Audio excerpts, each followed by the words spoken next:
Oh, it's okay. All right. Okay, so let's start. So my name is John Miao. I'm the Deputy Director for the STROBE Center. STROBE is NSF Science and Technology Center focused on imaging. So today this is a STROBE seminar and also Physics Astronomy Colloquium. And this talk will be live streamed to 6 other universities. So Katie will be more famous after today. So let me just say a few words about Professor Katie Bouman. And Katie is really a superstar in this very important field and the black hole imaging field.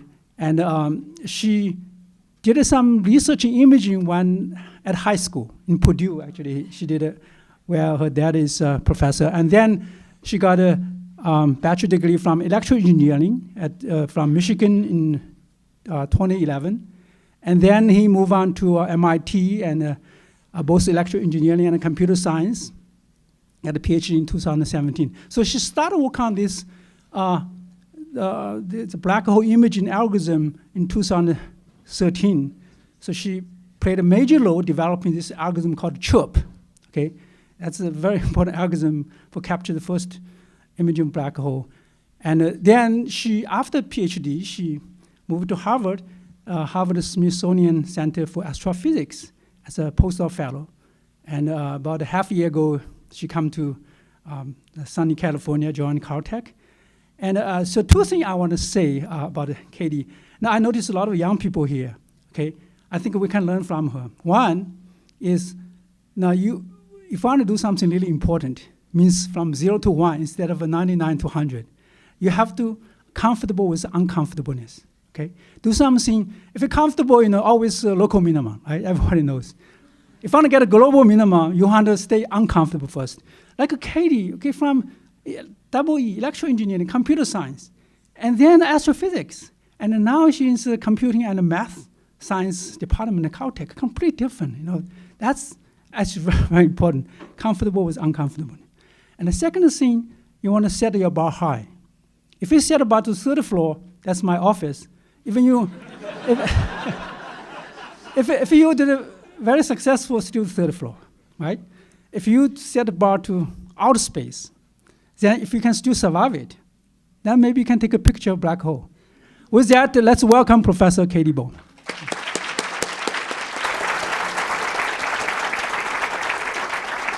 Thank you. Am I on? Should I turn this on? Am I on? No? Okay. Thank you for the incredibly kind introduction. This is so kind, and I'm honored to be here today. I'm enjoying getting to talk to a number of you throughout the day and at the reception earlier. So many things that we want to take pictures of, we can actually see with our own eyes, and using some sort of standard camera, we can take a picture. If the picture that we see with our eyes and compared to the camera, maybe the picture that comes out of the camera is slightly blurrier or noisier than we'd like, but it's still roughly the targeted scene. But many things that we want to take pictures of are actually invisible to us. So for instance, we can't use that standard camera to take a picture of our brain. And so in these cases, we have to come up with unconventional kinds of sensing systems that allow us to make measurements that often don't look anything like the true image. So for instance, in this case, we might use an MRI scanner to make these measurements Y. And then by developing algorithms that work with that sensing system, understand what those measurements mean, understand the noise properties, we can develop algorithms that allow us to invert this process and reconstruct an image of something that was once invisible. And so this methodology of developing sensing systems and algorithms that work together and optimizing these jointly is something I'm really excited about and is common across a lot of the different projects I work on.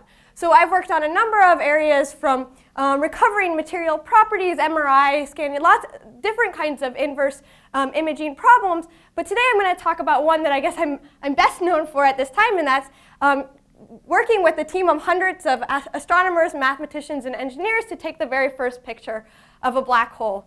And so today I'm going to talk about how we built a computational Earth-sized telescope in order to make that possible. And also I'm going to talk a little bit about how we're now developing new methods in order to optimize the placement of new telescopes in this array to even see more that is still currently invisible to us. So black holes are one of the most mysterious objects in the universe. They're cloaked by an event horizon whose extreme gravity prevents light from escaping them. Yet the matter that falls onto a black hole is superheated to hundreds and billions of degrees so that before it passes through this boundary, it actually shines very brightly. And for that reason, although black holes are relatively compact, they are relatively small compared to the size of the galaxies they reside in, they can still outshine the combined starlight of all the stars in their host galaxy. And so scientists have been studying black holes ever since they were first predicted from Einstein's theory of general relativity just over 100 years ago. And in particular, for decades, scientists have been studying the giant elliptical galaxy at the head of the Virgo constellation called M87. And M87 is very special. Over 100 years ago, someone actually discovered a streak of light on the sky that ended up being a jet of plasma that was shooting out of the core of the galaxy and marking the spot of a supermassive black hole. So scientists built better and better instruments in order to study this jet and therefore the black hole at its core, increasing the resolution with every new instrument. And in 2017, we hooked up an Earth-sized telescope and took the data necessary to make an image of the black hole. And 2 years after processing the data, this is what we saw. So and you might ask, though, how are we able to take a picture of something that, by definition, should be unseeable? It doesn't let light escape. Well, light propagating near a black hole doesn't actually follow straight lines. Because the black hole is so massive, it bends the space-time around it, and so black holes can go even in complete circles around the black hole. Light can go in complete circles about it. So as I said, you have this gases spinning around the black hole. It's heated to hundreds of billions of degrees, so you have photons flying around everywhere. Some of these photons fall into the black hole, but other ones just graze it so that they get bent around the black hole. And the net effect is essentially that it casts a shadow on a backdrop of bright material that's almost perfectly circular. And if Einstein was right about general relativity, the size and the shape of this ring would tell us about the mass and the spin of the black hole. And this is often referred to as the black hole shadow because it's not that we're seeing the black hole itself, but instead the imprint of the black hole on this hot gas around it. And so this is kind of a simplified version, but computational theorists have done simulations of what they think a black hole would look like. And if you could observe it around a 1 millimeter wavelength and see with infinite resolution goggles, you expect to see something like this. Due to the accretion disk and the jets around the black hole, you still see this ring of light, but it's a little bit messier, I guess. But even if we were able to take a picture at this wavelength, that 1 millimeter wavelength necessary to see that ring, taking that picture is still incredibly difficult. And so I'm going to discuss how we were able to take the first image of the black hole, how do we verify what we recovered, and then how are we developing methods to see what's currently invisible to us. So what makes this problem so hard? Well, as I said, M87 is so far away from it. It's 55 million light years away. So that means that this black hole appears incredibly small in the sky. Even the Hubble telescope can barely make out that huge galactic scale jet that's shooting out of the core of the galaxy. And so it just doesn't have the resolution to see the black hole. In addition, the dust around, the galactic dust around it prevents us from seeing that ring of light.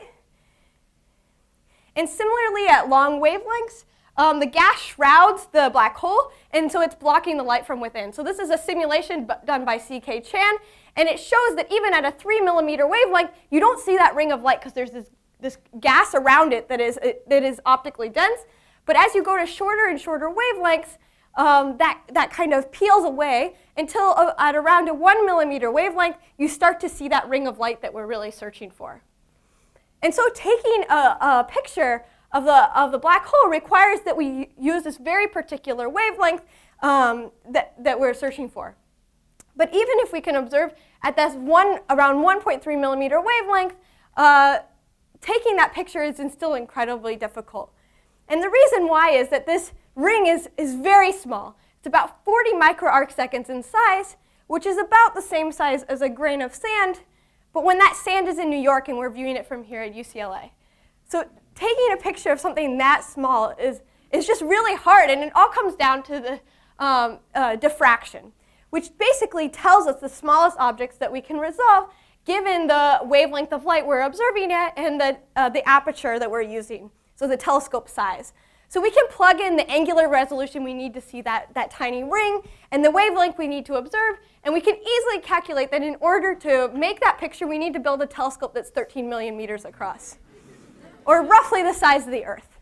And if we could build this Earth-sized telescope, we could just start to make out that distinctive ring of light that's indicative of the black hole's event horizon. So you can see here on the right, this is the simulation, but blurred to if we had an Earth-sized telescope.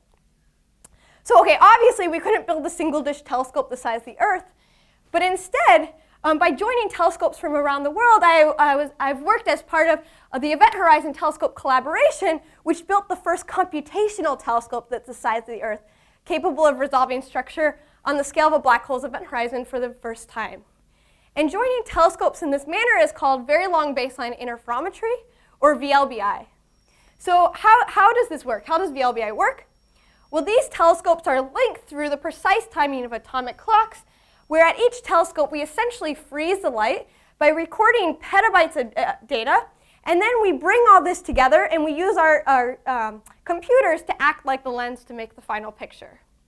So how do we make a picture from this telescope? Well, unlike in your regular camera, in the Event Horizon Telescope, we don't take a picture of the black hole in pixel space, but instead in frequency space. So we essentially take measurements of the black hole images Fourier transform. And if we put telescopes all across the globe, if we tiled the globe in telescopes, we would sample all these spatial frequency measurements. But because we only have telescopes at a few locations, that means we only get a small number of measurements. And so it turns out that for every 2 telescopes in the telescope array, we get a single measurement of the underlying image's 2D spatial frequency, which is related to the projected baseline between the telescopes. And so each of these measurements is in the complex plane, so I'll just mention that each one is going to have an amplitude and phase, which will come into play later. But in 2017, the Event Horizon Telescope had 8 telescopes. But actually, only 5 of those were at different locations and could see the black hole in M87. So that would be 5 choose 2, 10 measurements that we'd have to make a picture, which is an incredibly small number of measurements. But luckily, as the Earth is rotating, we obtain other new measurements. So since the projected baselines between telescopes change as the Earth rotates, this amounts to carving out these different elliptical paths in the spatial frequency plane. So what do these measurements tell us? Well, when the telescopes are close together, these are going to be those low spatial frequencies, so that's going to tell us about broad structure in the image. But to get the fine detail we need to see that ring, we have to put the telescopes far apart. So that's why we try to make it as big as the globe. And so these measurements, how do we get them? Well, as I said, at every telescope, we basically freeze the light and record tons of data. So here is my friend Lindy Blackburn with about half a petabyte of data. But across the telescopes, we collected about 5 petabytes in 2017. And we collect so much data that we actually send it on airplanes to get to a common location. And then once they're at this common location, we use, so you can see here's just racks and racks of these disks that we have. And then once we're at that common location, we use a special purpose computer called a correlator to combine those signals. And once we have reduced that down, we then go through a stage called calibration, which tunes some parameters in the correlation procedure basically to find weak signals and extract them, get higher SNR data by coherently averaging the data over small segments. And so at the beginning, we have 5 petabytes of data. And by the end, we have a file that's just megabytes of data that you can email. And you can actually download online right now. Anybody can download it. And so although we collect lots of data, there's very little information in that data. And so I just want to call out to Lindy Blackburn, who really led this calibration effort, which we needed to develop a lot of new methods in order to do that reduction, along with C.K. Machik, Sarah, and Michael, who, along with many others, also made it possible. And without that data, we would have never been able to make an image. But okay, once we've reduced the data down and we get those measurements, how do we actually make a picture? Well, at this point, we can kind of abstract away the astrophysics of the problem and think of it as just a mathematical problem. You have some sparse measurements, some sparse data, and your goal is to find the image that caused them. And if we had sampled everywhere on the globe, and the data had no noise in it, it would be simple. We just need to simply take an inverse Fourier transform. But because we only see a few samples, that means there's an infinite number of possible images that are perfectly consistent with the data that we measure. And on top of that, the fact that there's a different and changing atmosphere above each of the telescopes means that our data is really noisy, and so it makes it even more challenging than that. And so I want to just kind of explain some of this noise so you can get a feeling for how challenging it is to deal with this data. Okay, so the whole reason the Event Horizon Telescope, or interferometry, works in the first place is due to the fact that light from the black hole is going to travel to Earth for 55 million years, and then once it gets to Earth, it's going to reach one of the telescopes slightly before the other one. And that slight time delay is key for extracting the 2D spatial frequency measurement that's used for image reconstruction. But when you have a different telescope in Hawaii than you do in Spain than you do in Chile, they all have different atmospheres on top of them. And those atmospheres cause an additional propagation delay in the signal. And that causes there to be a random phase included on each of those complex measurements. So now the atmosphere has scrambled our phase. And similarly, the atmosphere also causes different attenuation factors in the signal, causing a change in the absolute gain term. And so this is really challenging because ideally we would measure this nice, beautiful Fourier component, the italicized V here. But in reality, we first are going to just totally rotate that phase to a random location, and then we're going to scale it. And so the measurement that we make in the end looks nothing like the measurement that relates to the actual picture of the black hole in the sky. And so that's pretty terrible because at first glance, you've lost both your amplitude and your phase. And so what really do you have left at that point? But luckily, there's a lot of structure in this. So remember, every measurement we make is from two telescopes. We combine the information collected at two telescopes to get one measurement. But you notice that these errors, the G1, G2, Phi 1, Phi 2, these are all site-based. And so if we replace telescope 1 with telescope 3, that means we share some of those same corrupting terms. So we can design algorithms to take advantage of this redundant corruption in the data in order to solve for that image. And we did this by developing two classes of imaging algorithms. The first class of algorithms is based upon very standard approaches used within the radio astronomy community. It's called clean with an iterative self-calibration loop.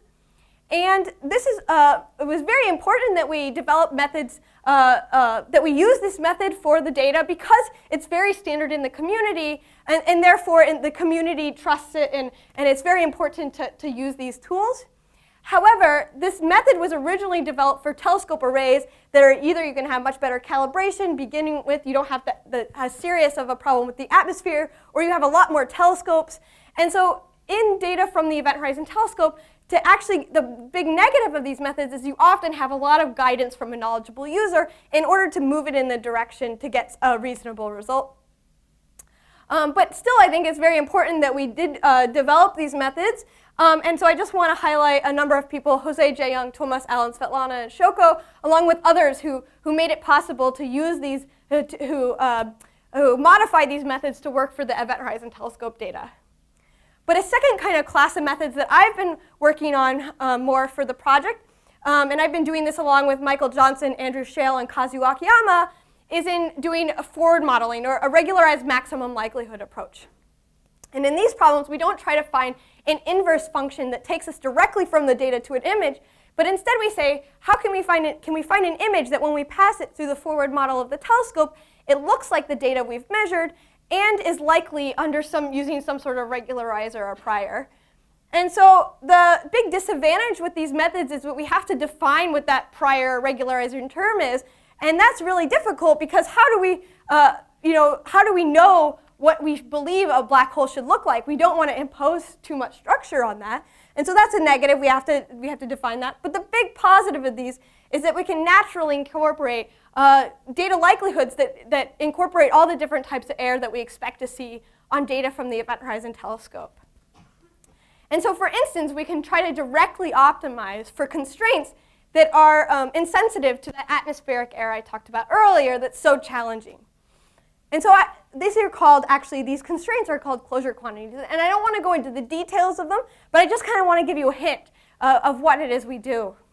So remember, every 2 telescopes gives us a measurement. That measurement is complex. So when you multiply measurements, you're going to add their phases. So if we combine the measurements, if we multiply the measurements from telescopes in a closed loop, you're going to add their phases. And it turns out that additional phase due to the atmosphere actually cancels out completely. And we're left with a term that is the same as if you had no atmosphere. And this is called closure phase. And there's another similar quantity called closure amplitudes that when you multiply and divide the measurements from telescopes in a closed loop, all those gain terms cancel out, and you're left with a product that is the same as if you had no gain errors. And so both these closure quantities were actually developed a while ago, but they're typically used for improving calibration procedures before imaging even starts. But instead we said, well, let's just try to throw it into the imaging pipeline and solve for calibration simultaneously while imaging. And so we basically try to have a calibration-free imaging procedure.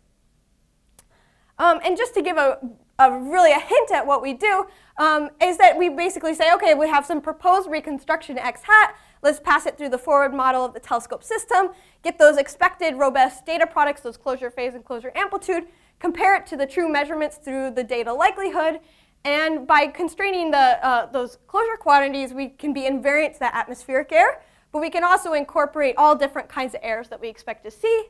But still, there's going to be an infinite number of images that are going to give the same exact data likelihood, so we have to choose among those infinite images by including that image regularizer or prior that basically ranks our images, saying which one appears better than another based upon our function that we've defined. And by doing that, we can choose among the infinite images and select one of them. Okay, but this method, we've actually been able to do a lot by developing methods that don't require any calibration, and that was very helpful for the EHT data. But no matter what method we use, whether it's the clean method that I talked about earlier, this method, if we come up with a fancy new machine learning, a deep learning method, no matter what we do, we're going to always have to inject information into the problem about what images look like in order to solve for an image in the end. And so we don't want to accidentally, even subconsciously, put information in that the image should look like a ring and then be super excited that we got a ring back in the end. So we had to be very careful when imaging data of a black hole of something we've never seen before. And so the big question we faced in dealing with the M87 data is not just how do we make an image, but also how do we verify what we're reconstructing is real. And we tackled this through a multi-step process. The first step actually began years before we even collected data from the telescopes, and that was to run synthetic data tests. And we did this through what we call the Event Horizon Telescope Imaging Challenges. And so what we do is we have a team of people who would pretend that they knew what the source on the sky looked like, and they generate synthetic data as if the Event Horizon Telescope were seeing this source, adding in all the different kinds of crazy error we expected to see. And then they would make these data sets publicly available, where teams of people would independently use their favorite methods to make their best guess at what that image looks like. These pictures were then passed off to a team of experts who would look at the pictures and try to come to conclusions about what the true source looked like. Do I believe what I'm seeing in these pictures? Do I not? What is an artifact? What's not? And through this, we were able to learn about what we expected to see in the real data when we were dealing with the real data. But unlike the real procedure, we could actually compare it to the true image in the end. And so by doing that, we could learn about what we'd expect to see in the real data. So I want to show you just a few examples of things we've seen in these challenges. So here's one example. On the top is the true image, and then the image blurred to the resolution that we might hope to achieve. This is even achieving a little bit of super resolution here. But on the bottom is images that were submitted by independent teams who had no knowledge of what that image on the top looked like. And as you can see, each image looks a little bit different. But definitely there is consistency, some features that are the same across them. So for instance, they all contain this kind of crescent structure that's brighter on the left side than the right side.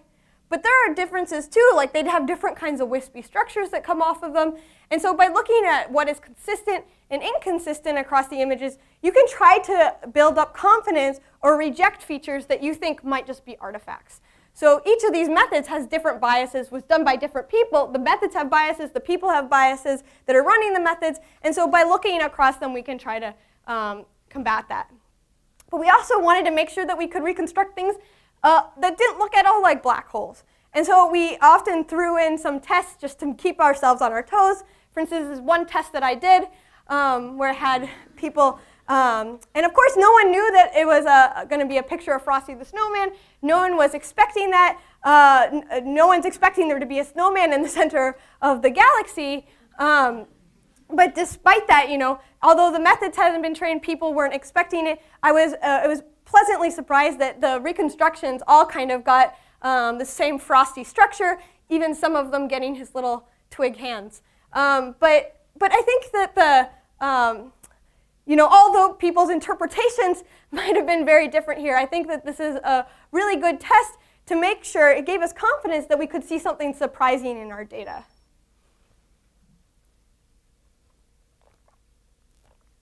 So based upon these synthetic data tests, we developed how we were going to approach the actual M87 data. So we wanted to avoid shared human bias like we had done in those imaging challenges in order to assess common features among independent reconstructions. And so when we got the data for M87, after we had tested ourselves in lots of different ways, we actually split ourselves into 4 teams. And these 4 teams span the globe. And basically what happened is when we got the data, we said, go into with your teams into your different areas and work trying to make your best image of the data. And we worked in isolation from each other for 7 weeks, trying to make our best image and tried to assess our performance. And then after 7 weeks, we all gathered together in Cambridge, Massachusetts, and we revealed the images to each other. And this is what we saw. So this was actually very amazing. This was, you know, although just like in those imaging challenges, every image looks a little bit different, there is some consistencies across them. For instance, they all have this ring of roughly 40 microarcseconds, and they're all brighter on the bottom than the top.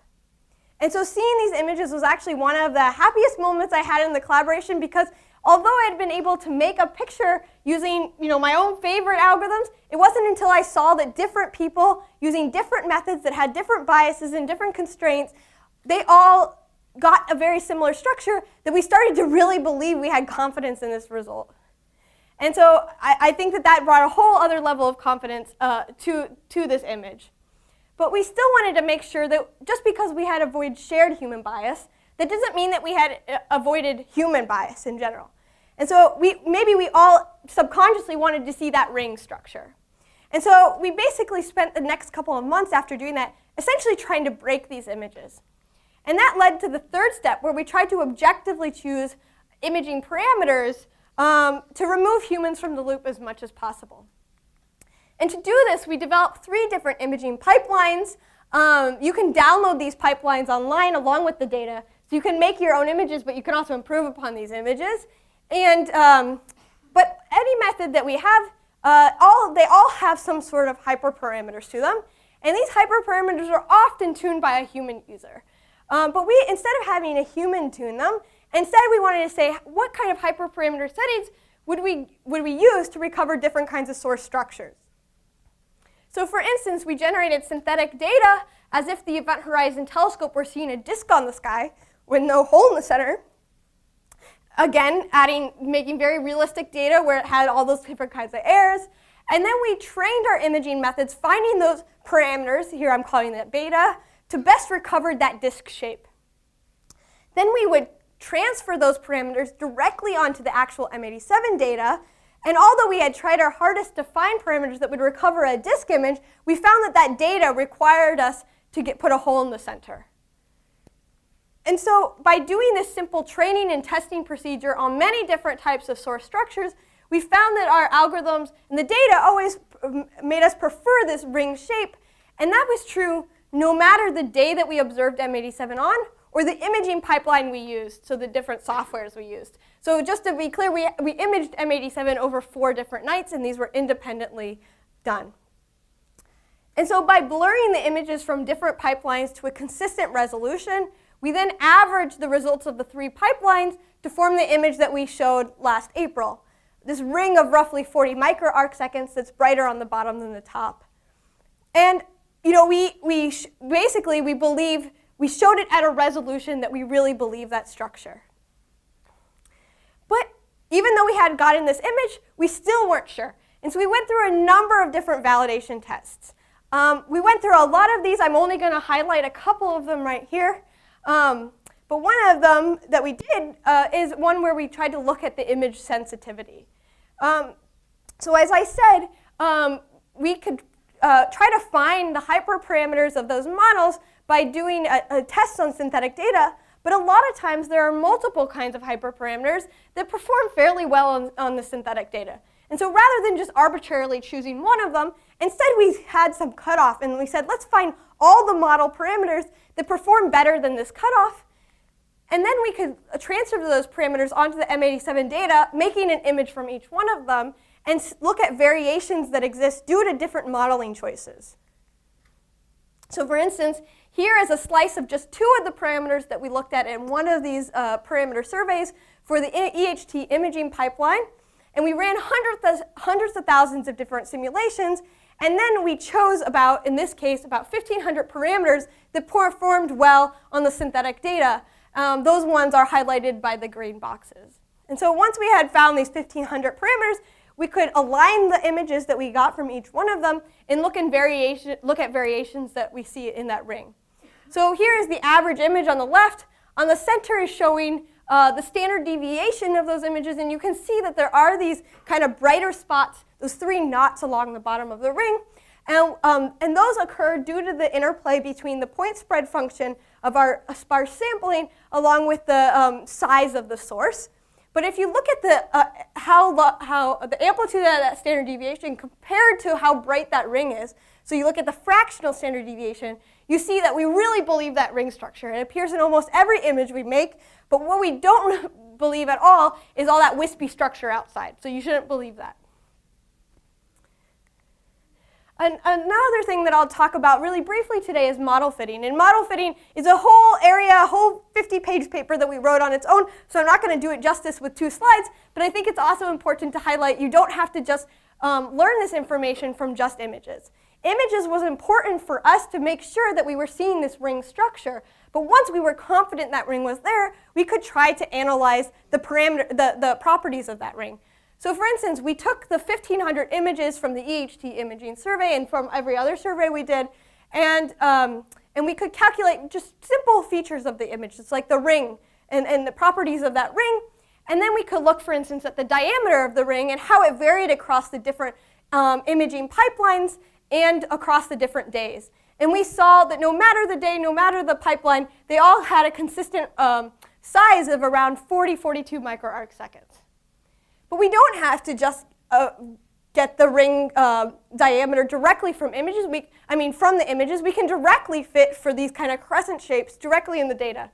So other sampling approaches like MCMC and nested sampling, by using that, we fit these different crescent structures directly to the data. And because through the imaging results we were confident that there was a ring there, we could get model fits that actually performed, that fit the data fairly well.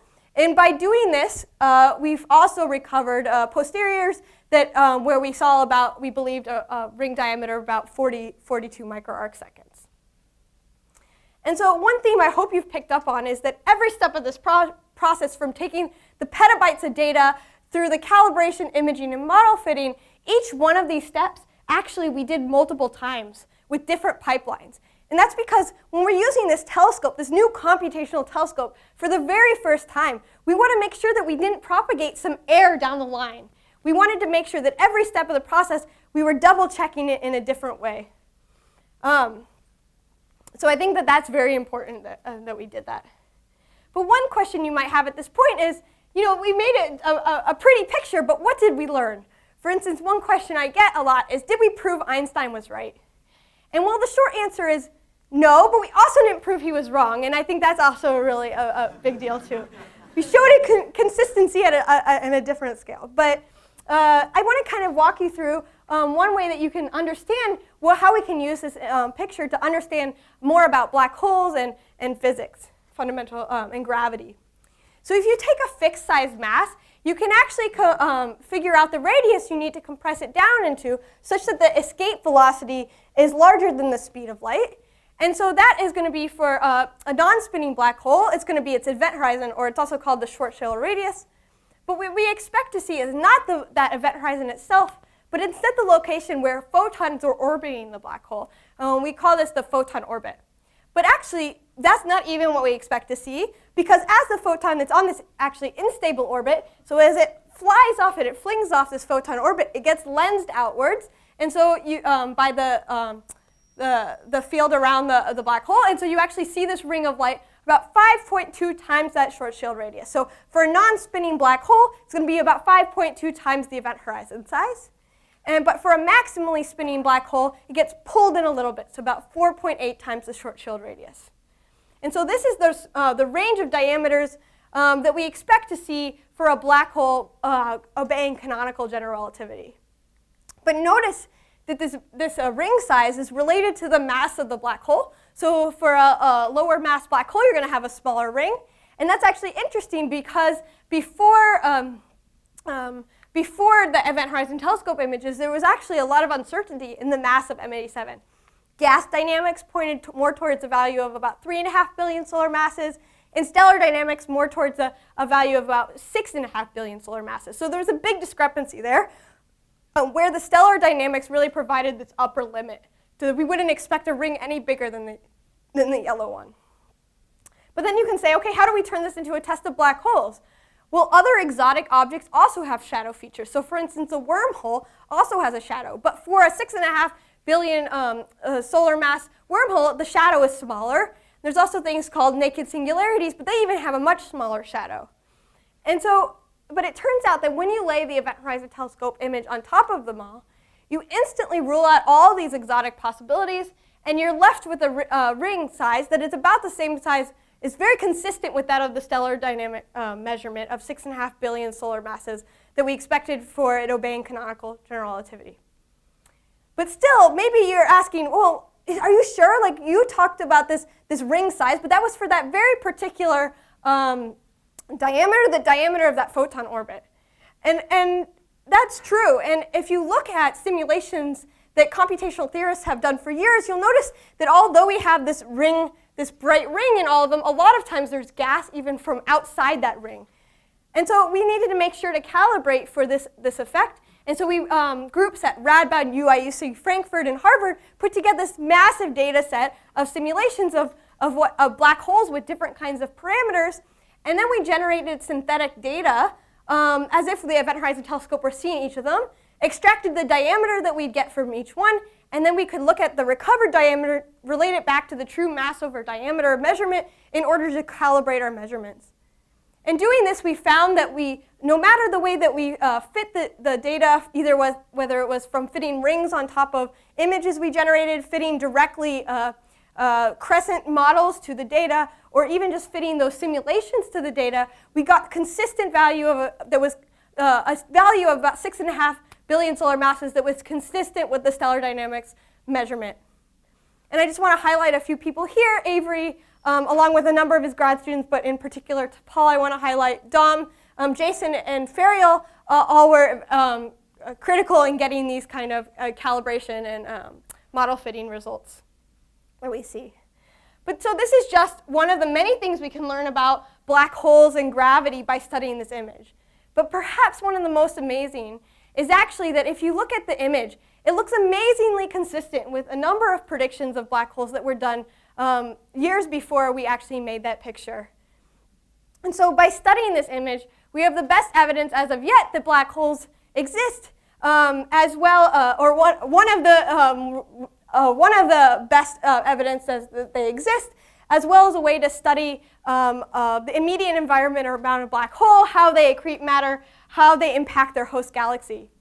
And so we're really just at the beginning. Now that we have this extreme laboratory of gravity, we're thinking about all the ways that we can go back, improve our instrument, improve our algorithms to learn even more. And so just a couple months ago, in December, we all gathered together in Hawaii. The collaboration gathered not just to talk about the next set of results that we're hoping to push out, but also about thinking about the next generation of the array and how the future of the project. And so in 2017, we observed with just 8 telescopes at 6 different locations. And so making an image with such a few number of telescopes was actually quite difficult. And we're always trying to improve our array. So actually, we're adding telescopes. We've added one in Greenland since then. We're adding one in France. And the one I'm most excited about is we recently got funding to add one at Caltech. So I'm very excited about this. This is a picture I took of the 10-meter dish we're adding at Owens Valley there in the next couple of years. But still, what could happen? What happens if we added 10 more dishes? What could we do? What could we see then? Well, we'd be able to sharpen up our image a bit. We'd definitely be able to reduce our uncertainty. But what I'm most excited about is maybe we could even start to capture a video of a black hole, not just a static image. And so, and this is not that crazy, because actually M87, it's a very big black hole. It's 6.5 billion solar masses, as I said, but it's very far away. That means over the course of a night, the gas doesn't move much around it. But actually, there's a black hole in the center of our own Milky Way galaxy called Sagittarius A star, or Sag A star for short. And it's a much smaller black hole, about 4 million solar masses, but it's a lot closer to us. So it appears about the same size on the sky. So we expect that we'd be able to resolve that ring. But because it's so much smaller, the gas is spinning around it so fast. You expect a full orbit of gas around it every 4 to 30 minutes, depending on how fast the black hole is spinning. And so that means that every measurement we make over the course of the night is coming from a different snapshot of the black hole. So we need to piece that all together to maybe we could make a video. And if we could do that, that would be a huge scientific gold mine. But there's a lot, so by putting telescopes, maybe we would be able to get at that. But we should really try to find optimize to find which telescopes are going to give us the biggest bang for a buck. It's expensive to put down a telescope, and so we want to make sure that we get the most out of every new measurement we make. It takes tens of millions of dollars to build these telescopes. But how should we go about solving for the location of the telescopes? Well, traditionally, and a lot of times in computational imaging design, the optimization of the sensing system is considered separately from that of the imaging algorithm or the feature extraction method or whatever data analysis method you've done. And so you can look at the sensing system and simplify it. For instance, we can say, we ignore all that atmospheric noise, ignore the complexities of it, and then we could use something like compressed sensing to try to say, where should we put down telescopes so we get the best coverage, so we get the best measurements. But for problems like the Event Horizon Telescope, where the data is very correlated, the measurements are complicated and not Gaussian, it's very complicated, then you're losing a lot by separating the optimization of these two. And so these two problems are so intimately related that I really feel that going forward, and when we're optimizing the placement of those telescopes, we should do it jointly with that of the image reconstruction methods or whatever analysis methods we do. And so how do we go about solving this? Well, it turns out if you rearrange the blocks of this diagram, it actually looks a lot like what many of you might recognize as an autoencoder, where the sensing system is kind of like the encoder that produces these codes, the measurements, and then you use the imaging algorithm as a bit like your decoder. And so deep autoencoders, where the encoder and decoder are neural networks, have had a lot of success in image compression and in a machine learning community, especially for images. And in this case, you would solve for the weights of the encoder and decoder to give you those optimal measurements. And in the EHT reconstruction problem, your decoder, that reconstruction method, is just taking your measurements and trying to make a picture from it. So it can be some arbitrary mathematical function. So we could replace that, for instance, for now with a neural network. But it basically just can be any mathematical function, right? But what can't be just an arbitrary mathematical function is that encoder, the sensing system, because it needs to be constrained by the possible sensor designs. So we can't just throw a neural network at it because we couldn't build that neural network, right? And so one approach that we've been taking is trying to develop a physics-motivated autoencoder. And I've been doing this with my postdoc Hassan at Caltech. And so let's zoom into how we are dealing with this. Okay, well, let's say we had an image Z we could write the forward model of the telescopes that we might propose to take samples from. So let's say we had 3 telescopes and we want to say which new telescope of those 3 should we build. So we could make a forward model and we can pretend we take measurements from all of those 3 telescopes. And so we have all possible samples here. And we could pass all those samples off to the decoder, off to the image reconstruction method, but then we'd have to build all those telescopes. So our goal is to pick among them. What are the ones that are most important to send off? And to do that, we introduced what we call a sensor sampling distribution that tries to characterize what are the joint probability of the telescopes we should measure. And so we can sample from this distribution. For instance, let's say we sample telescope 1 and telescope 2, and then we can use this to mask out certain samples to pass to the decoder. And every time we take a sample from this probability distribution, we might get another set of telescopes that we mask out. And so our goal is to try to solve for the parameters of the sensing policy, the probabilistic distribution over telescopes we should sample from, such that whenever we take a sample, it's a good enough sample that we get a good reconstruction. So again, our ultimate goal is to solve for the parameters of this joint probability distribution. And so what we do is then we compare this encoder that chooses among these possible these possible sensors, and those measurements get passed off to the decoder, and then hopefully we reconstruct a good picture. And so we can optimize both the distribution, the sensor sampling distribution, and the image reconstruction method, the decoder, simultaneously. And we train them simultaneously by saying we want the image at the end to look like the image that we passed in. So we want it to have good measurements that can reconstruct that picture. We want to reduce the number of sensors, sensor sparsity. Let's have as few measurements as possible that we make. And then also sampling diversity. We don't want to get stuck in one sampling policy. Let's make sure we explore the space to see all possible ones that would give good solutions. And once we have learned this, then we can actually pass measurements through, and using the full end-to-end network, we can, after we've trained it, we can reconstruct pictures from measurements. But really, this was not what we were trying to get at. We're not trying to develop a new image reconstruction method. We're trying to come up with the parameters of that sensor sampling distribution. That's a joint probability over the telescopes in this case. And so to do that, to capture the correlations of observations, we model the sensor sampling distribution as a fully connected Ising model. And we do that because the Ising model is binary. It's either on or off. We want to turn telescopes on or not. If they're turned on, let's build them. If they're off, then let's not spend the tens of millions of dollars to build them. And so on the left, we show the basically site activity that we learned for a pretty standard setup that we'd have. And you can see this is a little bit like a marginal distribution. So it's saying which telescopes are most important on average. But on the right is showing the correlation in those. Remember, every measurement is from 2 telescopes. So we really care about pairs of telescopes, the correlation in those measurements. Where red here is saying that when you sample one telescope, you want to sample the other, or you don't want to sample them together. And blue means if you sample one, you don't want to sample the other. And so we can see things that we expect to see. So in the case of really simple noise, like Gaussian noise, we see that, okay, co-located sites, you don't want to sample those together. That makes sense because they're going to sample the exact same spatial frequency measurements. We can also do things like we can test that if we change the target resolution of the source that we want to recover, we prefer different telescopes. So for instance, as we push to higher and higher super resolution, we care more about sampling, in the case of the Sagittarius A star data, the South Pole telescope. And that's because South Pole, we find, has very long baselines. And so that is going to measure your higher spatial frequency. So these things kind of make sense. But the thing that's most interesting is in the case when we have no idea what it's going to do, when we can't simply analyze analytically what we expect to happen. So for instance, this is a result. So without atmospheric air that I talked about earlier, if you just have simple Gaussian noise, what do we expect? Which telescopes are most important?